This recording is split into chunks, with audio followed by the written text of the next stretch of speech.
Hi అండి. ఎలా ఉన్నారండి? అందరూ బాగున్నారా? అందరూ బాగుండాలని నేను మనస్ఫూర్తిగా కోరుకుంటున్నానండి. నేనైతే రాజమండ్రిలోనే ఉన్నాను కదండి. అయితే వదిన గారు అయితే ఈరోజు వ్రతం చేసుకుంటున్నానని నన్ను పిలిచారండి. ఇది వచ్చి 4వ వారం కదండి. అందరికీ కూడా వరలక్ష్మి వ్రతం శుభాకాంక్షలండి.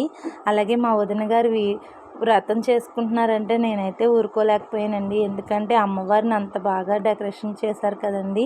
వీడియో అయితే తీయాలనిపించింది, వీడియో తీస్తాను. మీకు ఎలా అనిపించిందో కామెంట్ చేయండి. అమ్మవారే వచ్చి కూర్చున్నట్టున్నారు కదండి, ఎంత బాగున్నారో. ఆ లక్ష్మీదేవి ఆశీస్సులు మీ అందరికీ ఉండాలని నేను మనస్ఫూర్తిగా కోరుకుంటున్నానండి. వరలక్ష్మి వ్రతం అయితే మా వదిన గారి ఇంట్లో ఇలా జరుగుతుందండి. ఓకేనండి. మీ అందరికీ వీడియో ఎలా ఉందో ఒకసారి కామెంట్ రూపంలో కామెంట్ చేయండి. నచ్చితే లైక్ చేయండి, షేర్ చేయండి, సబ్స్క్రైబ్ చేసుకోవడం మర్చిపోకండి. నేనైతే తాంబూలం తీసుకుంటున్నానండి. ఓకేనండి. బాయ్ అండి.